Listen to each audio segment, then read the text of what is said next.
Welcome! In front of me I have Apple Watch Ultra 2 and I'm gonna show you how to check the battery level on this watch.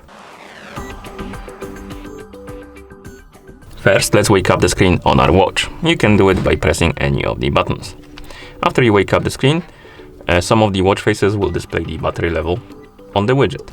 But if you don't see the battery level on the watch face, you can press the side button to open the control center, and here you have the battery percentage on the battery icon.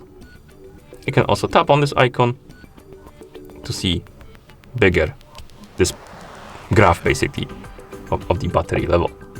Okay, and once you're done, you can close it and press the crown button to go back to watch face. And that's how you check the battery level on this watch. Thank you for watching.